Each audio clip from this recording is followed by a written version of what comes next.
Namaku Fikri. Ada suara yang terus memanggilku setiap malam. Bukan dari luar, tapi dari dalam. Ingatan yang tak pernah selesai. Dan malam ini, aku ajak kamu untuk mengingatnya bersama.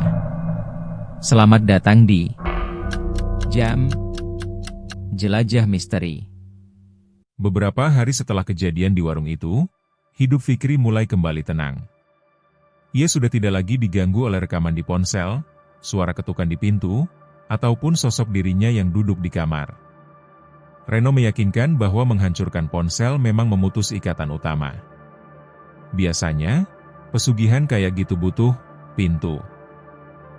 Rekaman itu pintunya. Sekarang pintu udah ditutup, jelasnya. Fikri mengangguk, berusaha percaya. Tapi jauh di dalam hatinya, rasa tidak tenang masih ada. Ia masih teringat kursi merah di dapur warung, dengan sosok dirinya yang sempat duduk menatapnya. Malam itu, Fikri mencoba tidur lebih awal. Jam baru menunjukkan pukul 11, tapi matanya sudah berat. Ia merasa tubuhnya butuh istirahat panjang setelah berhari-hari tanpa tidur. Namun sekitar pukul 2 dini hari, ia terbangun. Bukan karena mimpi buruk, tapi karena suara samar di telinganya. Suara sendok beradu dengan piring. Suara kunyahan. Suara ramai, seperti di warung itu. Fikri membuka mata perlahan. Lampu kamarnya mati, hanya ada cahaya redup dari luar jendela. Ia menajamkan telinga. Suara itu semakin jelas. Dengan gemetar, ia bangkit dari ranjang. Matanya menatap ke sudut kamar. Dan di sana, kursi merah itu kembali ada. Kosong. Tapi suara kunyahan, suara orang tertawa, suara ramai masih terdengar, seolah-olah ada puluhan orang makan bersama di kamar kos kecil itu. Fikri merasa tubuhnya lemas. Tidak, ini tidak mungkin. Ia menutup wajah dengan tangan, berharap itu hanya halusinasi. Tapi ketika membuka mata lagi, kursi itu sudah tidak kosong. Sosok dirinya sudah duduk di sana, menunduk, sedang makan dengan rakus. Nasi bercampur darah menetes dari mulutnya.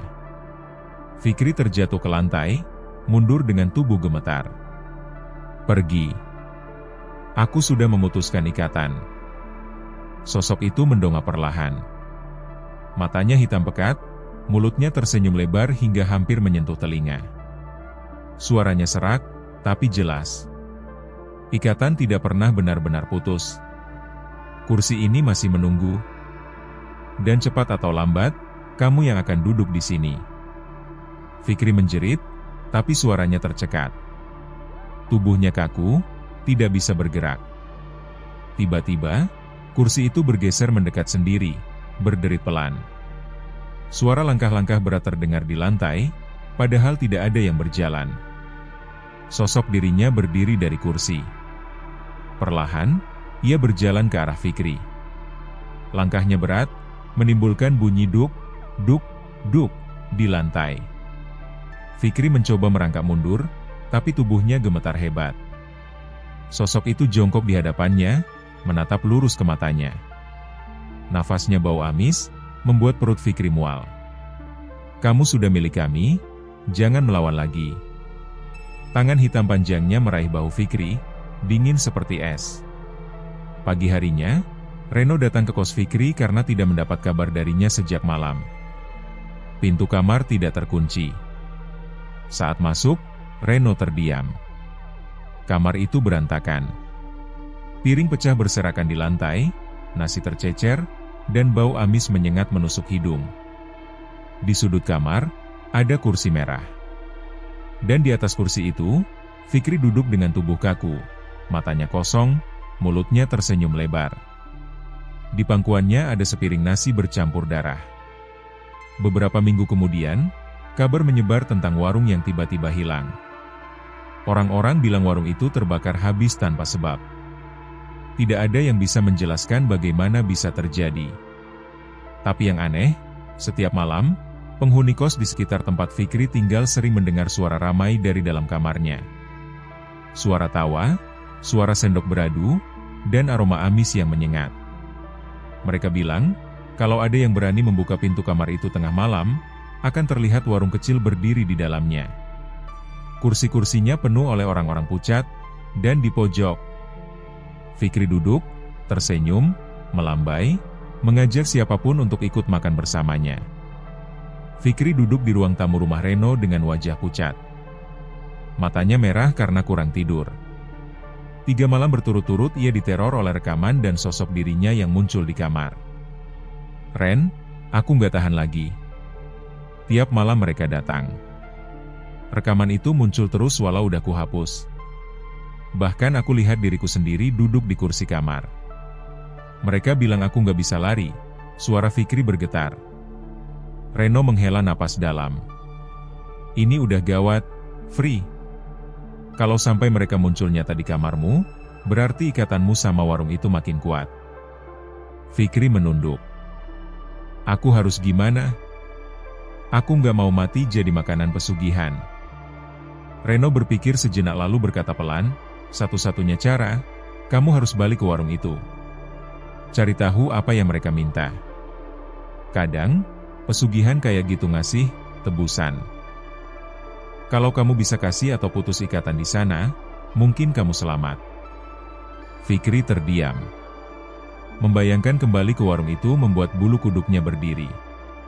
Tapi ia tahu, kalau hanya diam, keadaan akan semakin parah. Malam itu juga, Fikri memberanikan diri. Bersama Reno, ia naik motor menuju jalan sepi tempat warung itu berdiri. Jam menunjukkan pukul 11 malam. Angin dingin berhembus, suasana begitu sunyi. Dan benar saja, dari jauh terlihat warung itu. Ramai sekali, suara tawa dan obrolan terdengar keras. Seperti pesta. Namun begitu mereka mendekat, keramaian itu perlahan berubah jadi senyap. Motor-motor yang tadi terlihat ramai mendadak lenyap. Hanya ada warung dengan lampu remang. Fikri menelan ludah. Kamu lihat tadi kan, Ren? Tadi rame, sekarang kosong. Reno mengangguk tegang. Itu tipuan. Ayo masuk, tapi jangan banyak bicara. Mereka berdua melangkah masuk. Aroma anyir langsung menyergap hidung. Di dalam, hanya ada beberapa pelanggan dengan wajah pucat, duduk kaku sambil makan. Kursi-kursi lain tampak kosong, tapi suara sendok dan kunyahan masih terdengar di seluruh ruangan. Pemilik warung keluar dari dapur. Wajahnya tersenyum, tapi mata hitamnya memancarkan sesuatu yang menyeramkan. Mas Fikri, akhirnya kembali juga. Fikri bergidik. Kau tahu namaku? Wanita itu tersenyum lebih lebar. Tentu. Kamu sudah jadi bagian dari kami. Reno maju setengah langkah. Kami nggak mau. Putuskan ikatan ini. Wanita itu melirik Reno dengan tatapan tajam, lalu kembali ke Fikri. Ikatan itu terbentuk saat kau merekam. Kau melanggar aturan. Sekarang hanya ada 2 pilihan, ikut tinggal bersama mereka, atau bawa pengganti. Pengganti? Fikri menelan ludah. Wanita itu mendekat, suaranya lirih tapi menusuk. Seseorang harus duduk di kursi itu. Kalau bukan kamu, maka orang lain. Darah segar akan menutup pintu. Reno menarik lengan Fikri. Jangan percaya. Itu cuma jebakan. Mereka mau kamu ngorbanin orang lain biar selamat. Fikri gemetar. Kepalanya kacau. Pilihan itu membuatnya mual. Mengorbankan orang lain? Tidak. Tapi kalau tidak, dirinya akan diseret masuk. Tiba-tiba, semua kursi di warung berderit. Pelan-pelan, kursi-kursi kosong itu terisi. Makhluk-makhluk menyeramkan muncul satu persatu. Wajah hancur, mata kosong, tubuh membusuk. Mereka semua menoleh ke arah Fikri. Suara berbisik terdengar dari segala arah. Ikut bersama kami. Kau sudah duduk di sini. Kau tidak bisa pergi. Fikri memejamkan mata, keringat dingin membanjiri wajahnya.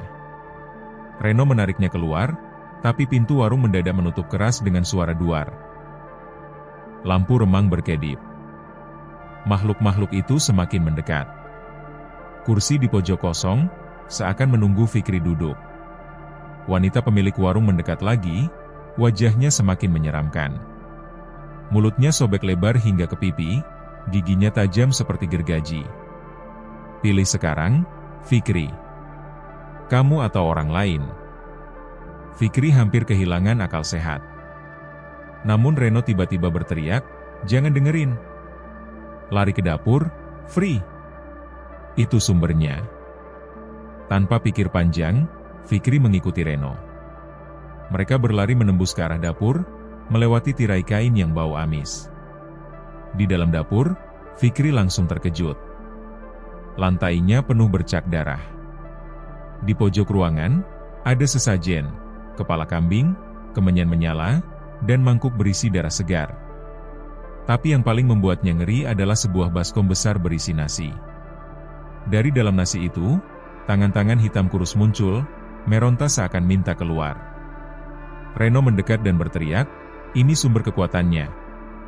Ia mengambil botol air mineral dari tasnya, membacakan doa, lalu menyiramkan ke baskom itu. Suara jeritan menggema keras. Tangan-tangan itu terbakar, menghilang.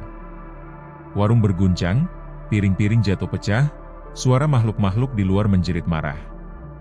Wanita pemilik warung masuk dengan wajah penuh amarah.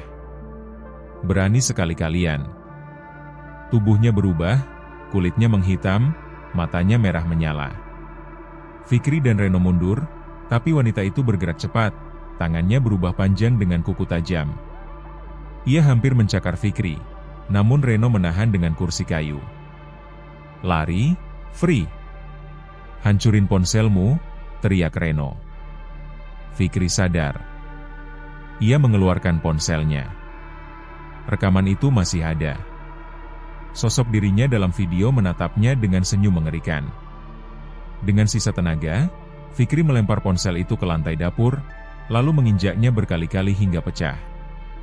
Begitu ponsel itu hancur, suara jeritan menggema lagi. Warung bergetar hebat. Makhluk-makhluk yang duduk di kursi mulai lenyap satu persatu. Wanita pemilik warung menjerit marah, tubuhnya mengepul asap hitam, lalu meledak menjadi debu. Semua tiba-tiba hening. Warung kembali kosong. Hanya ada meja, kursi, dan sisa pecahan piring. Fikri terengah-engah. Dadanya naik turun cepat. Reno memegang bahunya. "Kamu berhasil, Free." Ikatan itu putus. Namun Fikri masih merasakan sesuatu. Ia menoleh ke pojok dapur. Kursi merah itu masih ada. Dan di kursi itu, untuk sesaat, ia melihat dirinya sendiri duduk, menatap dengan senyum lebar. Sekejap kemudian sosok itu lenyap. Fikri merinding. Ia sadar, meski ponselnya sudah hancur, mungkin ikatan itu belum sepenuhnya hilang. Malam itu mereka keluar dari warung dengan tubuh lemas. Udara luar terasa segar, tapi Fikri tidak bisa merasa lega sepenuhnya. Dalam hati ia tahu, kursi itu masih menunggunya. Fikri duduk di kamar kosnya, lampu menyala terang, ponselnya di tangan. Semalaman ia tidak bisa tidur, terus menatap layar. Rekaman dari warung itu masih tersimpan. Ia beberapa kali ingin menghapusnya, tapi rasa penasarannya menahan jari-jarinya.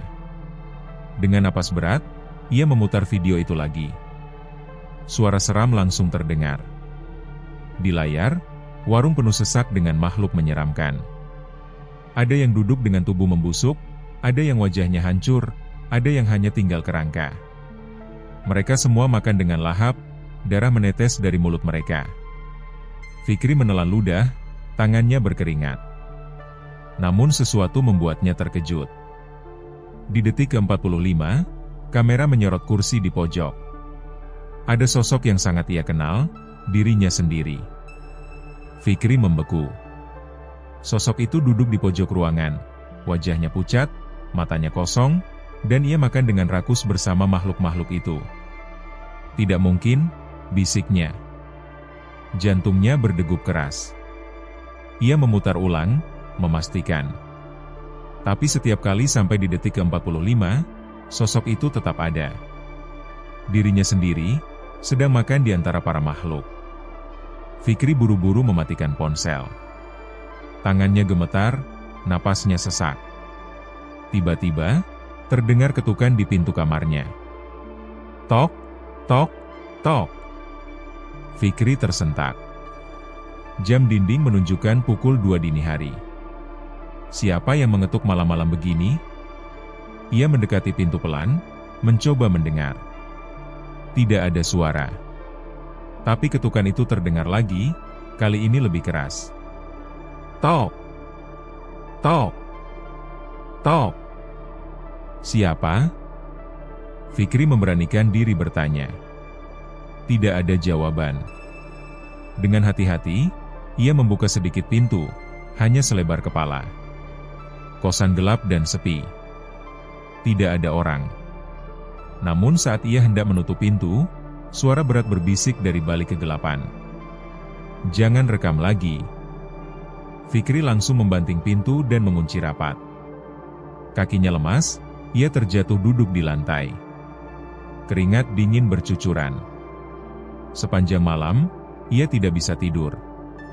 Suara bisikan itu masih terdengar samar, seolah ada yang mengintai di luar kamarnya. Keesokan paginya, Fikri mencoba mencari penjelasan. Ia menemui seorang teman lamanya yang sering meneliti kisah-kisah mistis, namanya Reno. Ren, aku nemu warung aneh. Katanya pesugihan. Aku rekam diam-diam, dan hasil rekamannya beda sama yang aku lihat, jelas Fikri dengan wajah pucat. Reno menatap serius.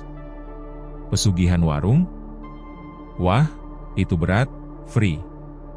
Biasanya mereka ngasih sesajen, dan pengunjung yang kelihatan ramai itu sebenarnya cuma roh-roh. Yang bahaya, kalau kamu melanggar aturan mereka. Fikri terdiam.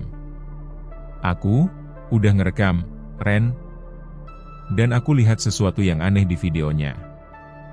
Reno menghela napas panjang. Kalau gitu, kamu udah dicatat. Biasanya, orang yang melanggar aturan bakal dihisap. Sedikit demi sedikit, nyawanya ditarik buat jadi bagian dari pesugihan itu. Ucapan Reno membuat bulu kuduk Fikri berdiri. Maksudnya, aku bisa ikut jadi. Reno menatapnya lekat-lekat. Iya. Jadi bagian dari warung itu. Fikri merinding. Teringat sosok dirinya yang ada di rekaman, duduk makan bersama makhluk-makhluk itu. Malam berikutnya, gangguan semakin parah. Pukul 3 dini hari, ponselnya menyala sendiri. Rekaman dari warung itu berputar tanpa ia sentuh. Dan kali ini, sosok dirinya di dalam video perlahan menoleh ke kamera. Matanya hitam pekat, mulutnya tersenyum lebar penuh darah. Lalu sosok itu berbisik lirih, suara jelas keluar dari speaker ponselnya. Kamu milik kami sekarang. Fikri melempar ponselnya ke lantai. Jantungnya hampir copot. Namun meski ponselnya sudah tergeletak, suara bisikan itu masih terdengar di telinganya. Kamar kosnya tiba-tiba terasa sesak. Bau amis menyengat, seperti bau daging busuk. Fikri memejamkan mata, menutup telinga, tapi suara-suara itu semakin keras. Suara mangkuk berdenting, suara sendok beradu, suara kunyahan yang menjijikan. Ia menjerit, berhenti. Jangan ganggu aku. Tapi tiba-tiba, semua suara berhenti. Sunyi mencekam. Fikri membuka mata perlahan. Dan ia melihat sesuatu. Di pojok kamarnya, tepat di samping lemari, ada kursi plastik merah. Kursi yang sama seperti di warung itu. Dan di kursi itu, sosok dirinya sedang duduk, menatapnya dengan senyum mengerikan. Keesokan paginya, Fikri tidak berani tinggal di kos. Ia memutuskan pergi ke rumah Reno untuk menceritakan semuanya. Aku lihat diriku sendiri di kamar, Ren. Sama persis kayak di rekaman. Ini udah gak masuk akal, kata Fikri dengan wajah putus asa. Reno mengangguk. Kamu harus hapus rekaman itu. Kalau bisa, bakar juga ponselmu. Selama rekaman itu ada, ikatanmu sama warung itu nggak bakal putus. Fikri menghela napas. Tapi kalau aku hapus, gimana kalau mereka tetap ngikutin aku? Kalau udah terikat, susah lepas. Tapi paling nggak, jangan simpan pintu buat mereka. Rekaman itu semacam pintu.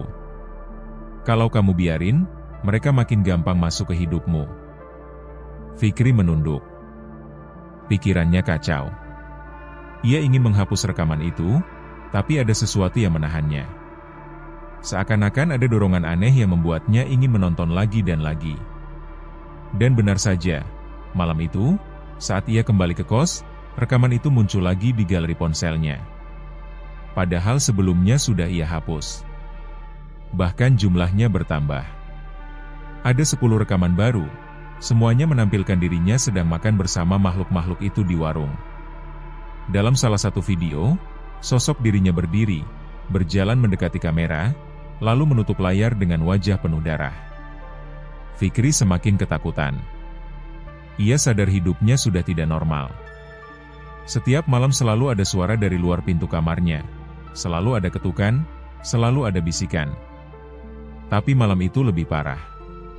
Tepat pukul 3 pagi, pintunya diketuk keras sekali, seperti dihantam berkali-kali.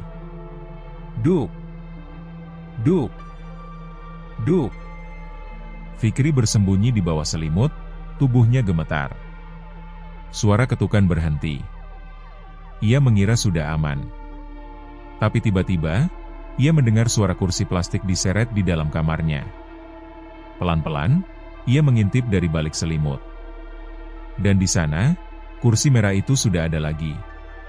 Kali ini bukan cuma 1, tapi 4. Dan semuanya terisi sosok dirinya.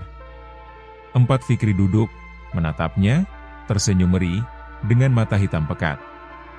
Salah satu dari mereka berbisik, "Kamu gak bisa lari. Kamu bagian dari kami sekarang." Fikri menjerit sekuat-kuatnya, tapi suaranya seolah tenggelam, tidak ada yang mendengar.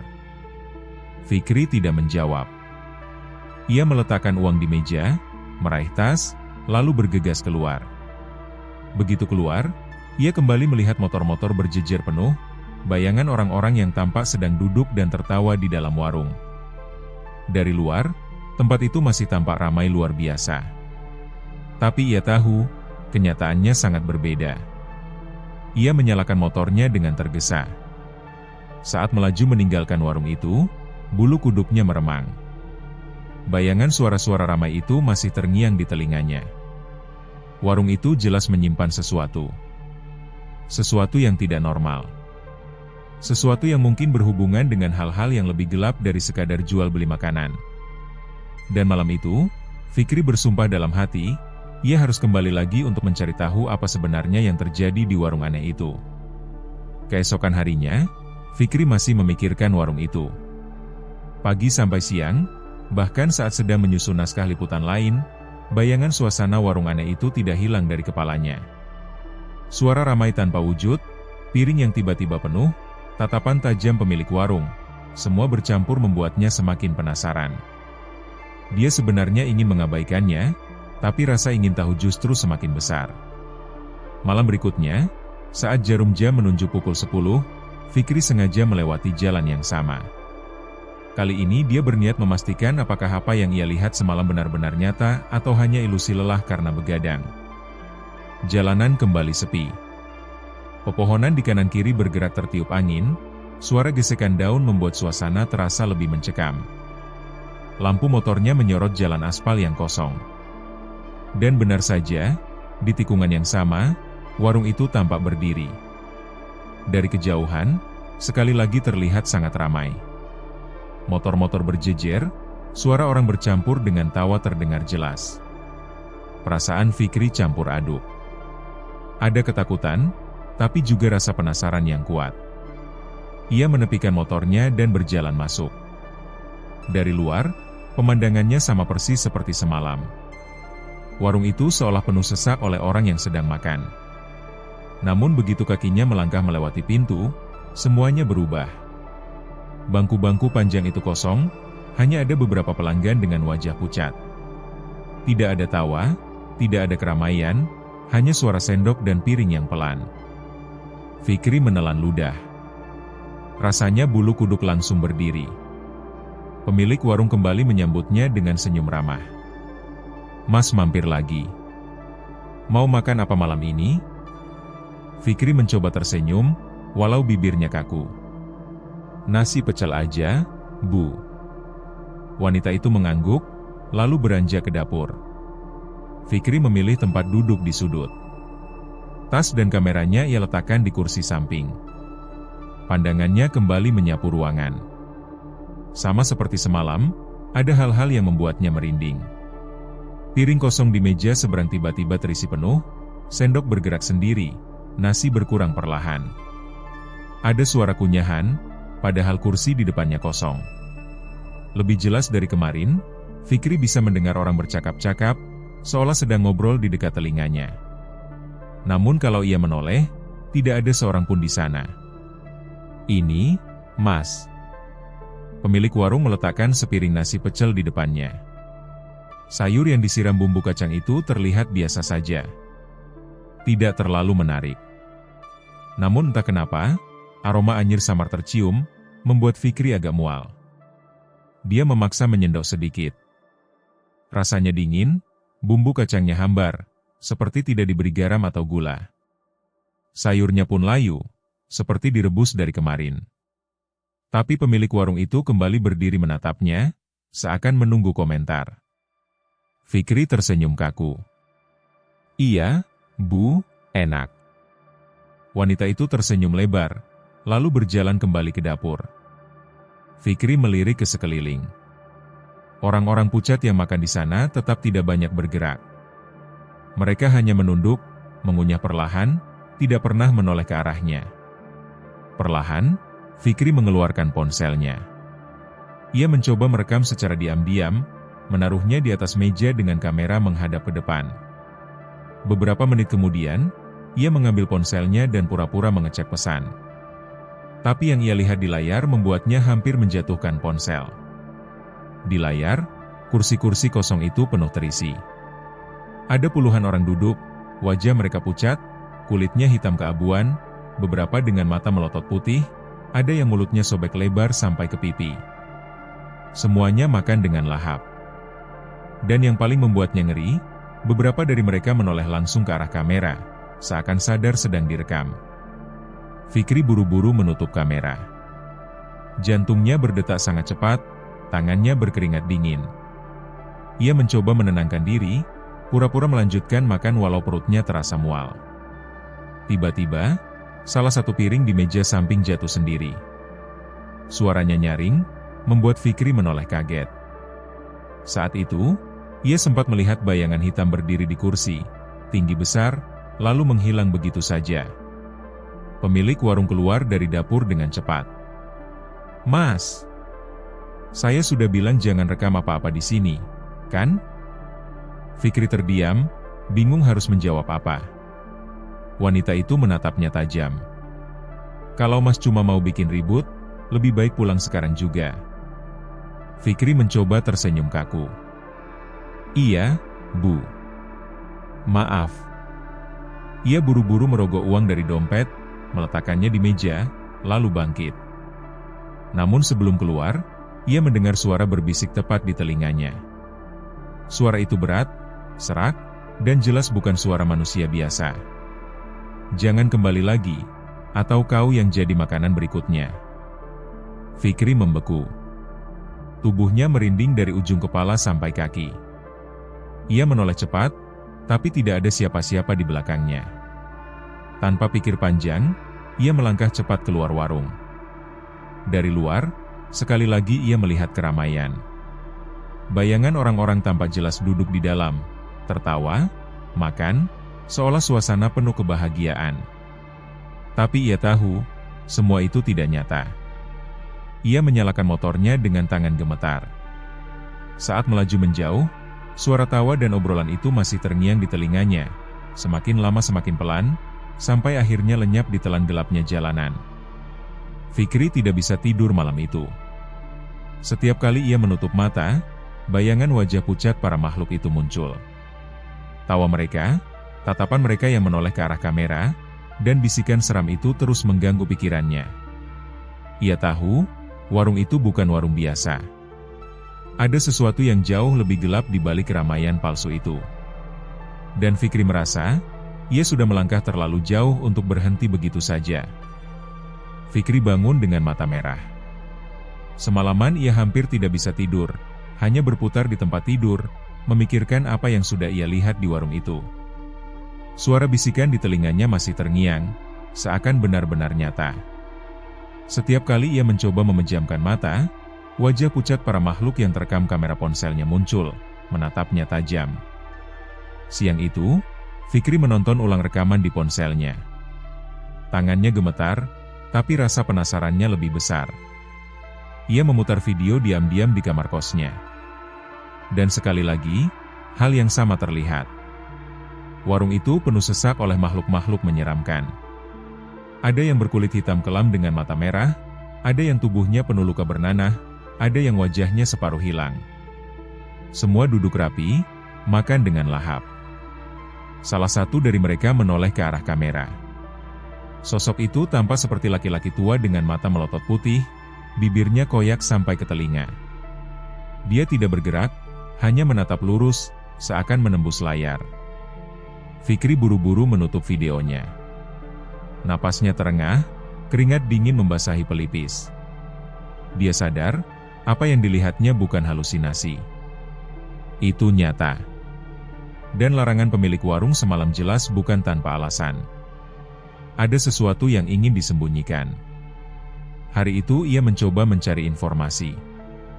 Ia bertanya ke beberapa warga di sekitar jalan itu, dengan alasan penasaran karena melihat warung yang selalu ramai. Namun anehnya, hampir semua orang yang ditanya langsung menghindar. Ada yang hanya menggeleng, ada yang pura-pura tidak dengar, bahkan ada yang langsung menutup pintu rumah. Seorang bapak tua yang sedang merokok di pos ronda akhirnya berbisik pelan. "Mas, jangan kebanyakan tanya soal warung itu. Kalau nggak perlu, jangan ke sana lagi." Fikri mengernyit. "Kenapa, Pak?" Bapak itu menatapnya lama, lalu menghela napas. Sudah banyak orang hilang karena warung itu. Terutama yang datang sendirian. Dek. Jantung Fikri berdetak kencang. Ia ingin bertanya lebih jauh, tapi bapak itu buru-buru berdiri dan berjalan pergi, seolah takut ketahuan berbicara. Malamnya, rasa penasaran Fikri semakin besar. Ia tahu berbahaya, tapi keinginan untuk mengungkap kebenaran jauh lebih kuat. Setelah menimbang-nimbang, ia akhirnya memutuskan kembali ke warung itu. Jalan yang sama, suasana yang sama. Warung itu tampak ramai dari kejauhan, motor berjejer, suara obrolan ramai terdengar sampai ke jalan. Fikri menepikan motornya. Saat masuk, lagi-lagi kenyataannya berbeda. Warung itu kosong, hanya ada beberapa pelanggan berwajah pucat. Suara riuh yang tadi terdengar masih memenuhi ruangan, padahal tidak ada orang. Pemilik warung muncul dari dapur, tersenyum ramah. "Mas datang lagi. Wah, cocok banget makan di sini ya." Fikri mencoba tenang. "Iya, Bu. Mau coba mie rebus, boleh?" "Boleh. Tunggu sebentar ya." Wanita itu kembali ke dapur.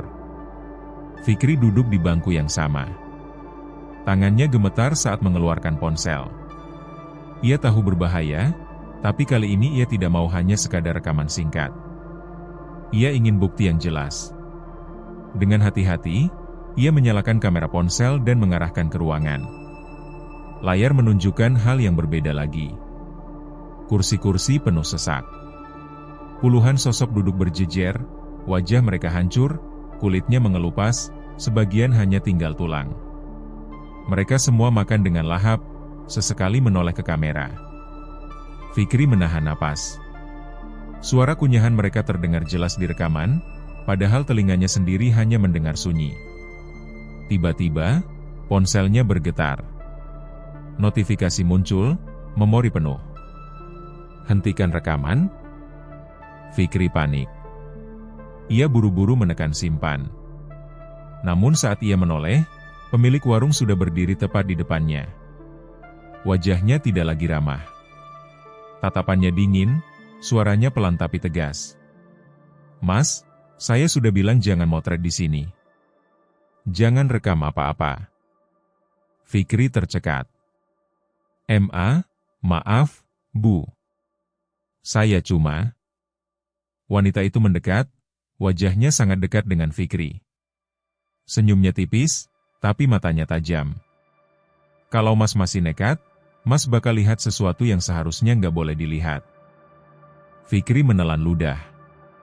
Keringat dingin mengalir di lehernya. Ia mengangguk cepat. "Iya, Bu. Saya berhenti." Wanita itu berdiri tegak kembali, lalu perlahan tersenyum ramah lagi, seolah tidak ada apa-apa. "Bagus. Tunggu sebentar, mie-nya hampir jadi." Fikri hanya bisa duduk kaku. Tangannya menggenggam ponsel erat-erat di bawah meja. Ia tidak berani membuka kameranya lagi. Beberapa menit kemudian, semangkuk mie rebus diletakkan di depannya. Uap tipis mengepul, tapi aroma anyir samar masih tercium. Fikri menyendok sedikit dan mencicipinya. Rasanya hambar, sama seperti sebelumnya. Namun saat ia menoleh ke layar ponselnya yang masih merekam, mie rebus itu terlihat berbeda. Kuahnya bukan berwarna bening, tapi merah pekat seperti darah. Dan di permukaannya, mengapung potongan kecil yang tampak seperti jari manusia. Fikri buru-buru memalingkan wajah. Perutnya mual, tapi ia memaksa menelan ludah. Pemilik warung tetap menatapnya dari balik meja kasir. Senyum ramahnya tidak berubah. Fikri merasa kalau ia tinggal lebih lama, sesuatu yang buruk bisa terjadi.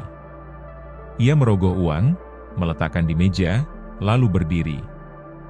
"Bu, saya pamit dulu." Wanita itu tersenyum. "Hati-hati di jalannya, Mas." Fikri bergegas keluar. Begitu melewati pintu, suara ramai kembali terdengar jelas, motor-motor tampak berjejer padat, bayangan pengunjung memenuhi ruangan. Tapi semua itu hanya ilusi. Ia tahu kenyataannya sangat berbeda. Saat mengendarai motor menjauh, Fikri sadar satu hal. Warung itu bukan sekadar warung aneh. Ada sesuatu yang lebih gelap. Pemiliknya jelas sedang menyembunyikan rahasia besar, dan larangan untuk merekam hanya membuat rasa penasarannya semakin membara. Namun di sisi lain, ada ketakutan yang semakin nyata. Fikri merasa, semakin sering ia datang ke sana, semakin besar kemungkinan dirinya ikut terjebak dalam sesuatu yang tidak bisa dijelaskan. Malam itu, ia kembali ke kos dengan tubuh lelah dan pikiran kacau. Tapi dalam hatinya, ia tahu, ia belum selesai dengan warung itu. Ia harus mencari tahu kebenarannya, meski harus menghadapi risiko yang jauh lebih menyeramkan dari sekadar larangan memotret. Fikri mengendarai motornya perlahan di jalanan gelap malam itu. Angin malam menusuk kulit, jalanan sepi, hanya sesekali truk besar lewat dengan suara bising yang membuat bulu kuduknya berdiri. Jarum jam di dashboard menunjukkan hampir pukul 11 malam. Perutnya mulai lapar. Ia belum sempat makan malam karena sibuk meliput sebuah kisah misteri di kota sebelah. Lampu-lampu jalan mulai jarang, rumah penduduk pun semakin berkurang. Di sisi kanan dan kiri, hanya ada sawah dan pepohonan yang sesekali tertiup angin, menimbulkan suara gesekan daun yang membuat suasana semakin hening. Saat itulah Fikri melihat sebuah warung makan sederhana di pinggir jalan. Dari kejauhan tampak ramai, dipenuhi banyak orang. Parkiran warung itu penuh dengan motor-motor terparkir rapat, suara obrolan terdengar riuh, bahkan sampai ke jalan. Fikri mengerem motornya dan menepi. Ia merasa aneh, karena jalanan sepanjang tadi sepi, jarang ada kendaraan yang lewat, tapi warung itu justru seperti pusat keramaian. Semakin dekat, ia bisa melihat bangku-bangku panjang yang dipenuhi pelanggan.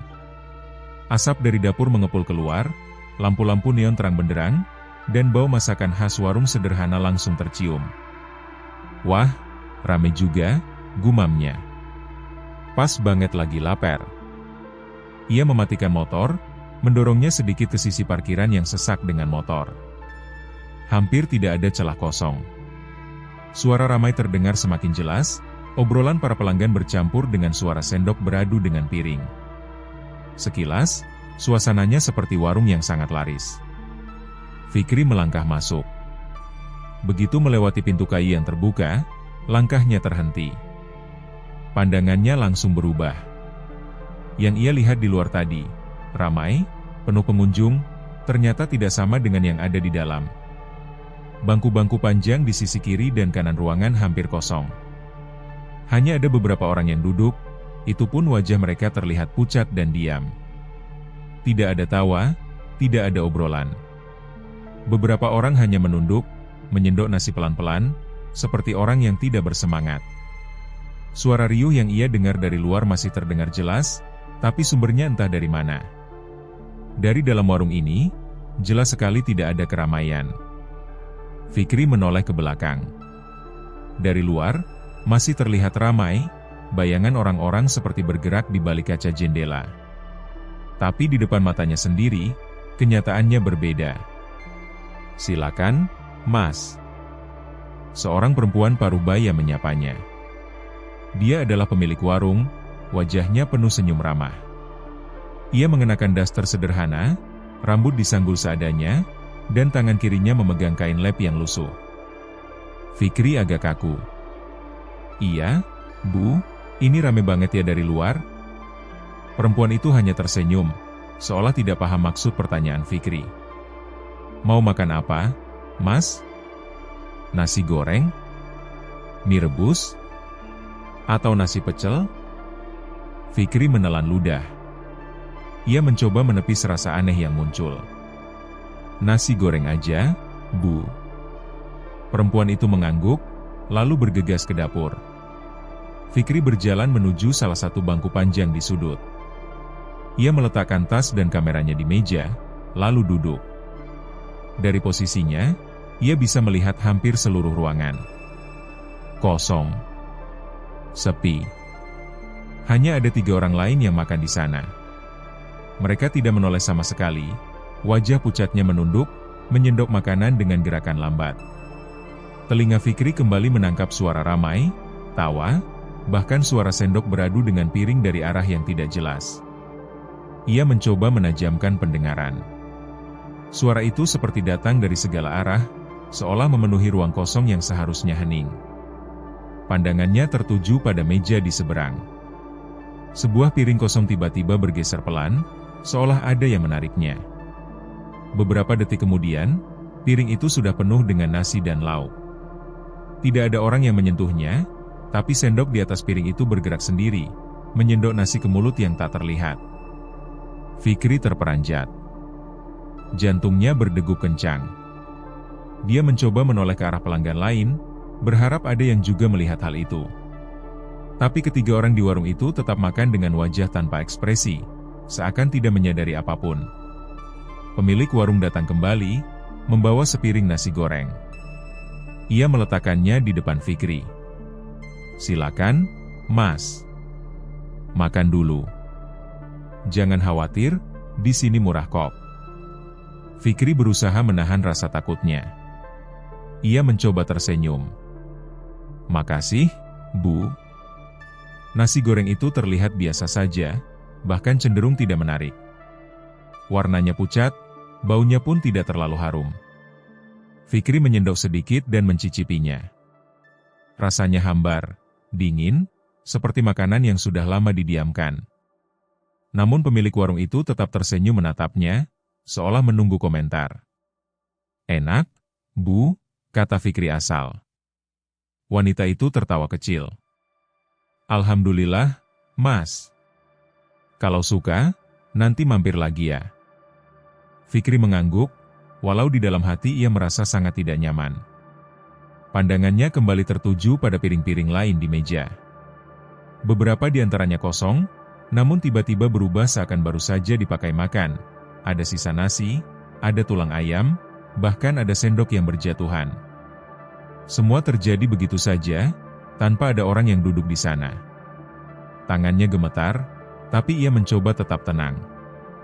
Ia merogoh tas dan mengambil kamera kecil yang selalu dibawanya. Ia ingin merekam suasana ini sebagai bukti. Namun baru saja ia mengangkat kamera, suara keras terdengar. "Jangan, Mas." Pemilik warung berdiri di depannya, suaranya tegas. Wajah ramahnya menghilang, berganti tatapan tajam. "Di sini tidak boleh motret. Apalagi rekam-rekam. Kalau mau makan, makan aja. Kalau enggak, silakan pergi." Fikri membeku. Wanita itu menatapnya dalam-dalam, lalu tersenyum tipis kembali. "Saya nggak mau ada masalah, Mas. Jadi tolong, jangan motret." Dengan perlahan, Fikri menurunkan kameranya. Ia menutup lensa, lalu memasukkannya lagi ke tas. "Maaf, Bu. Saya nggak tahu." Pemilik warung itu kembali ke dapur tanpa berkata apapun lagi. Fikri merasa napasnya sesak. Keringat dingin mulai membasahi pelipisnya. Ia menoleh ke arah meja lain, piring kosong di sana kini penuh dengan makanan lagi.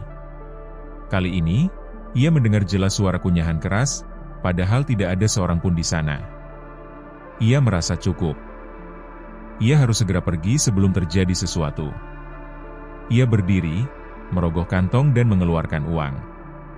Ketika hendak meletakkan di meja, tangannya bergetar. Piring di depannya yang tadi ia makan, kini kosong sama sekali. Padahal ia baru menyendok 2 kali. Fikri menoleh ke dapur. Wanita pemilik warung itu berdiri di sana, menatapnya dengan senyum lebar. Senyum yang terasa tidak wajar. "Lain kali datang lagi ya, Mas," katanya pelan, suaranya seperti bergema. "Makan di sini nggak pernah rugi."